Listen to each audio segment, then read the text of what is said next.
But if we look at these two positions, like I say, grip pressure now for me looking very, very loose. The only issue it's slightly causing now as the club goes back is that sort of, as we look in the club face there, is that twisting of the club at address as your fingers sort of like re-gripping it. So just be careful. This is the one before. So just be careful, aware of that. But the issue was as you were going back, if we watch your takeaway now, even before the club's kind of got sort of knee high, you can see your head's moving, okay? So what you'll very often find in changes that people make, especially in movement changes, okay, like in the backswing or the downswing, the change will still happen, but happen later, so therefore happen a bit less. So what you've got on this one here now as you go back, okay, when you start moving, okay, you can see your head now saying a lot stiller as you go back there. There's a little bit of a drop, but not as much as certainly that one there. And he just continues to go and go and doesn't stop moving until you can put your backswing down there. Whereas this one now, at least your head's saying a little bit more stationary. And then as you start rotating, now it's a little bit. But in comparison, you can just see now in terms of the position you are in relative to the golf ball. Nice, easy head to spot. The big shiny dome. If we get that sort of lined up with sort of the top of your nose and your forehead there, that's kind of how much roughly sort of straight lines there. Doesn't it? Well, the thing is, your head's never going to stay perfectly still in terms of looking that way. Looking this way down the line, we would expect it to sort of stand a very level there, because what you're looking for is your head to sort of rotate as your spine does this. So your head's never going to stay perfectly still because your shoulders are moving. So your head and your shoulders are going to kind of move with that. So if you try and keep it perfectly still, what you will end up doing is sort of lock your neck and your shoulder, try and keep it nice and still, and then you reduce your body's ability to turn. And if you can't turn, eventually your body goes, we've got to do something, so then you start adding a movement into it.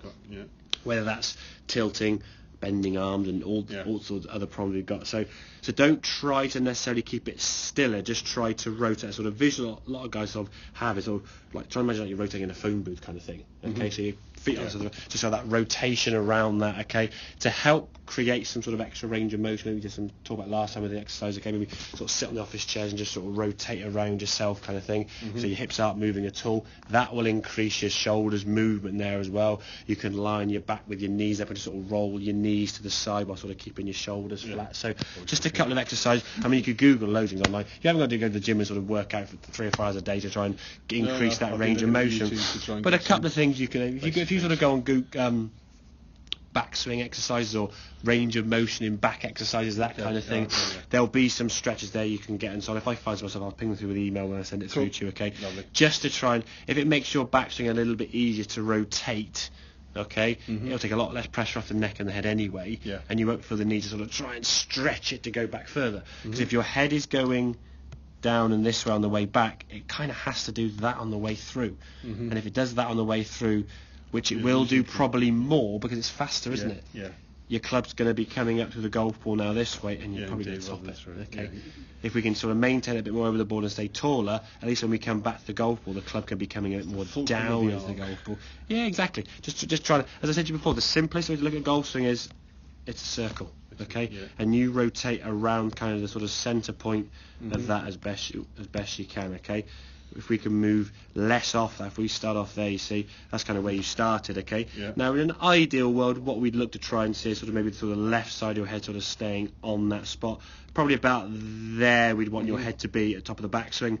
Yours comes off just a smidgen after. You can just about make out sort of your ear between the green line there and your head there. So there's a little bit more movement than ideal, but in comparative to where it was, it's a lot better there. Okay, and that's why in terms of practice, don't be afraid to go through your bag.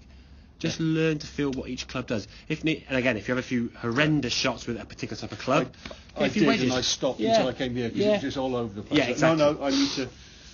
Or just try a couple of the pitching wedges or sand downs and just see if you can hit the ball 10 yards or 20 yards. Is opening the ball different points of address rather than... It's just the width. If we sort of reiterate that in this sort of video here now, okay, so your width of stance there now, that's kind of where it wants to be. Now if we look at that there, that is certainly nearer your lead foot, okay? So we put the red line out, that's kind of where your hybrid would be. Probably your driver and 3 would a bit further back, okay? Still Here's going to be narrow stance there, isn't it, I think, compared to what I saw you doing.